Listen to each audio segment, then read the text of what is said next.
14 février 2018, Saint-Valentin.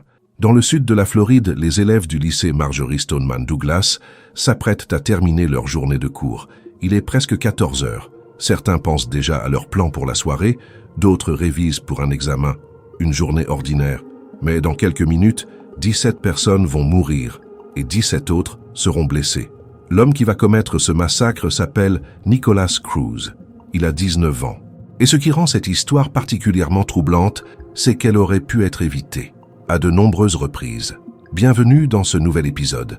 Aujourd'hui, nous allons plonger dans l'une des tueries scolaires les plus dévastatrices de l'histoire américaine.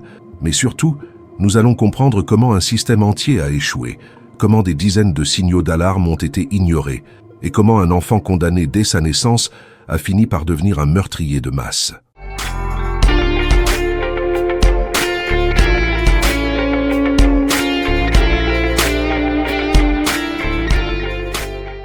Cette histoire commence bien avant le 14 février 2018. Elle commence en réalité en 1998, dans les rues sombres de Fort Lauderdale. Pour comprendre Nikolas Cruz, il faut remonter à sa mère biologique, Brenda Woodard. En 1998, Brenda vivait dans une misère absolue. Avec son amie Caroline Dickens, elle survivait dans les rues de Fort Lauderdale grâce à la prostitution. Les deux femmes étaient totalement dépendantes au crack et à l'alcool. Leur quotidien se résumait à chercher leur prochaine dose. C'est dans ce contexte que Brenda tombe enceinte. Elle affirme avoir été violée. Mais qu'importe les circonstances, elle sait qu'elle ne peut pas garder cet enfant. Alors elle passe un accord avec une agence d'adoption.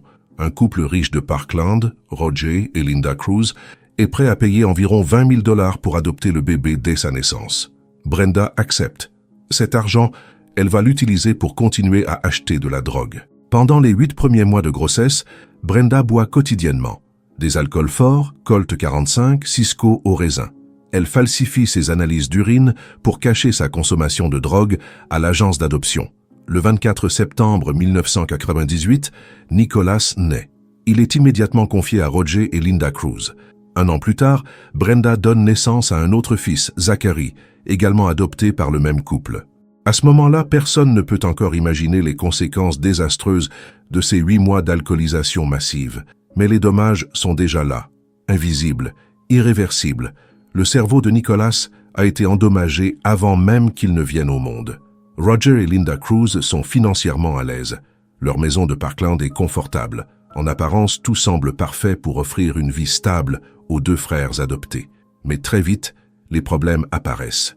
Dès l'âge de 3 ans, les rapports scolaires et médicaux commencent à s'accumuler. Nikolas présente des déficits cognitifs importants, des troubles du langage, une impulsivité extrême. Il a énormément de difficultés à socialiser avec les autres enfants. Il est fasciné par la violence. Ses camarades de classe le décrivent comme dangereux. Ses professeurs le trouvent perturbant. Certains ont peur de lui. En 2004, alors que Nikolas a 6 ans, son père adoptif Roger meurt. Linda se retrouve seule avec 2 enfants, dont l'un est de plus en plus difficile à gérer. Elle a des difficultés émotionnelles, financières, mais surtout, elle refuse obstinément de voir la réalité en face. Son fils a besoin d'une aide spécialisée.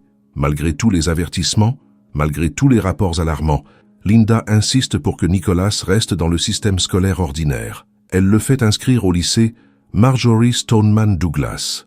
Entre 2008 et 2017, la police est appelée à intervenir plus de 23 fois au domicile des Cruz. Certaines situations justifieraient une hospitalisation psychiatrique obligatoire selon la loi Baker de Floride. Mais rien n'est fait. À chaque fois, les autorités repartent sans prendre de mesures concrètes. En 2016, le département des services à l'enfance et à la famille ouvre une enquête après que Nikolas a publié des vidéos où il se mutile et parle d'acheter une arme. L'enquête ne débouche sur rien. Un appel anonyme au FBI décrit même Nikolas comme un tireur scolaire en devenir. Aucune suite n'est donnée. Les emails internes entre enseignants circulent, sonnant l'alarme. Cet élève représente un danger. On lui interdit de porter un sac à dos à l'école. On le transfère 6 fois en 3 ans d'un établissement à l'autre. Finalement, on l'expulse définitivement après des menaces répétées. Mais pendant ce temps, sur Internet, Nikolas laisse des traces glaciales. Il publie des commentaires racistes, violents. Il se fait appeler le tireur scolaire Nick. Il idolâtre Eric Harris et Dylan Klebold, les auteurs du massacre de Columbine. Il collectionne des armes. Il dort avec elles. Elles deviennent sa source d'identité, de pouvoir. Et malgré tout cela, malgré son dossier psychiatrique et les dizaines d'alertes, Nicolas Cruz réussit à acheter légalement un fusil semi-automatique AR-15 en 2017. Il a 18 ans. Le 1er novembre 2017, Linda Cruz meurt. Nicolas a 19 ans. Il vient de perdre la seule figure parentale qui lui restait. Il est effondré, émotionnellement détruit. Il se retrouve seul, sans repère, sans soutien. C'est dans cet état de vulnérabilité extrême qu'il commence à planifier son attaque. Les semaines suivantes, il enregistre des vidéos. Dans ces images, on ne voit pas un jeune homme en proie à des hallucinations ou à la folie. On voit quelqu'un de calme, méthodique, lucide. Il dit « Je vais être le prochain tireur scolaire ». Il parle de son plan. Il parle des voix dans sa tête, mais plus tard, l'enquête montrera qu'il cherchait simplement à manipuler le système, à se faire passer pour fou. Le 14 février 2018, Nicolas Cruz appelle un VTC. Il porte un gilet tactique. Dans son sac à dos, des centaines de munitions. À la main, son AR-15. Il est 14 heures lorsque Nicolas arrive au lycée Marjory Stoneman Douglas. Il entre par le bâtiment 12. Un membre du personnel le remarque immédiatement. Son comportement est suspect, mais cet employé n'a pas l'autorité nécessaire pour déclencher le code rouge, le confinement d'urgence de l'établissement. Nicolas avance dans les couloirs, puis il ouvre le feu. Pendant 6 minutes, c'est le chaos absolu. Nicolas tire dans les couloirs, à travers les fenêtres des salles de classe verrouillées. Les élèves se cachent sous les bureaux. Certains tentent de s'échapper, d'autres n'ont aucune chance. À 14h06, tout est terminé. 17 personnes sont mortes, 17 autres sont blessées. Nicolas jette son arme et son gilet. Il sort tranquillement du lycée, se mêlant aux élèves qui fuient en panique. Personne ne sait encore que c'est lui, le tireur. Il marche jusqu'à un Subway. Il s'achète une boisson, puis il va chez McDonald's. À un moment donné, il s'assoit même à côté du frère d'une de ses victimes qui ne sait pas encore ce qui s'est passé.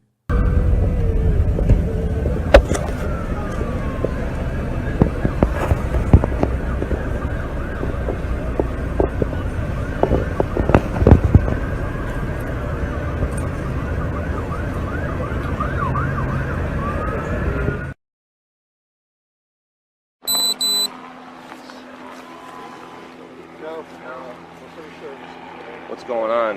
What's going on today, bro? The demons, man. Demons? Voices. Yeah, no problem. Voices. Voices and demons? Where's the voices? What the f***? À 15h40, à environ 3 km de l'école, la police arrête enfin Nicolas Cruz. Pendant son interrogatoire, Nicolas tente d'expliquer son geste. Il parle du harcèlement qu'il aurait subi, des médicaments qu'il prenait, des voix dans sa tête. Mais les enquêteurs ne sont pas dupes. Les vidéos qu'il a enregistrées avant l'attaque montrent clairement qu'il savait exactement ce qu'il faisait. Il n'était pas en pleine crise psychotique. Il avait planifié, prémédité, organisé son massacre. En garde à vue, Nicolas essaie même d'attaquer un gardien. Le procès, retardé par la pandémie, devient l'un des plus longs et des plus douloureux de l'histoire judiciaire américaine. Au tribunal, Nicolas évite de regarder les vidéos de l'attaque. Il dessine pendant les audiences. Il semble apathique, détaché de la réalité. À plusieurs reprises, il demande « Qu'est-ce qui ne va pas chez moi ?» C'est à ce moment que l'équipe de défense décide de retrouver Brenda Woodard, la mère biologique. Kate O'Shea, enquêtrice pour la défense, la localise.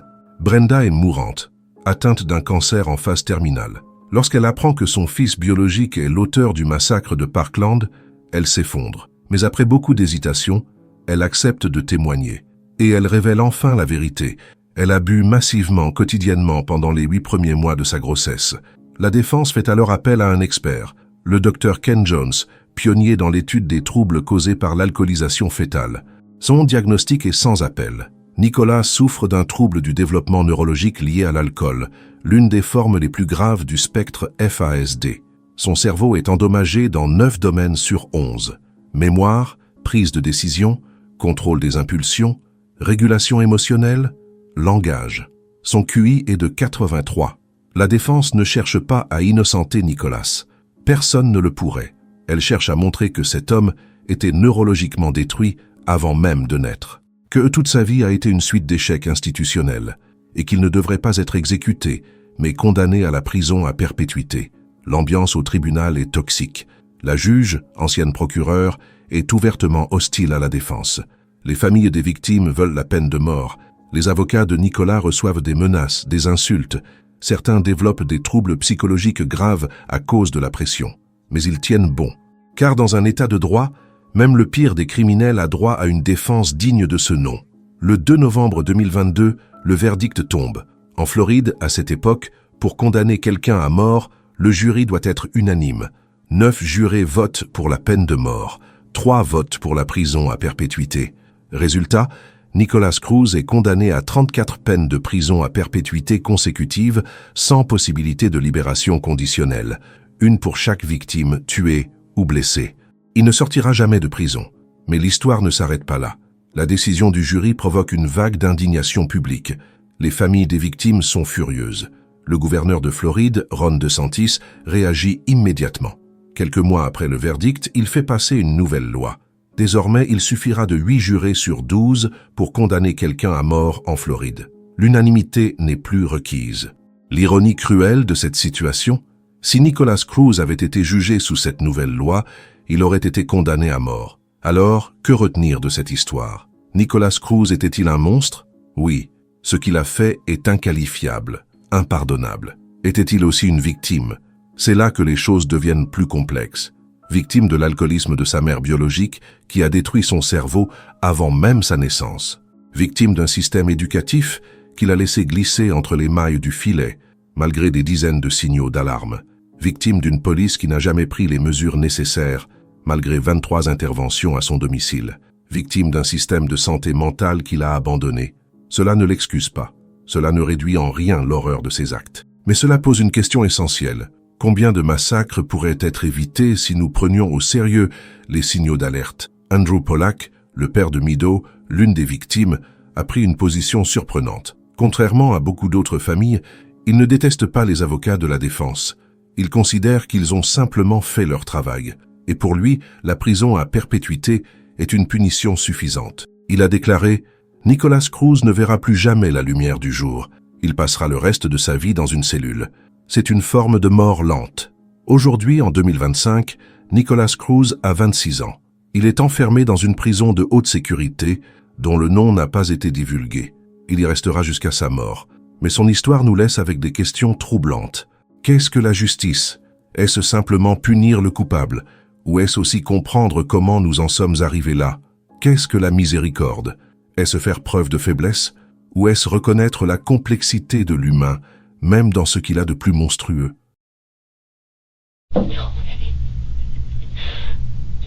Kill me.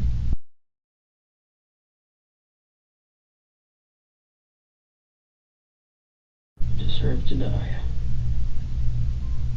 Because you're us.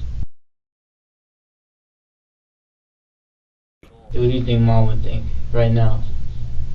If she would cry. Le massacre de Parkland aurait pu être évité des dizaines de fois par des enseignants, par des policiers, par des médecins, par des juges. Mais personne n'a agi et 17 personnes sont mortes. Merci de m'avoir écouté jusqu'au bout. Si cette histoire vous a touché, n'hésitez pas à la partager, à en discuter. Car c'est en parlant de ces tragédies qu'on peut espérer peut-être en éviter de nouvelles. À bientôt pour un nouvel épisode.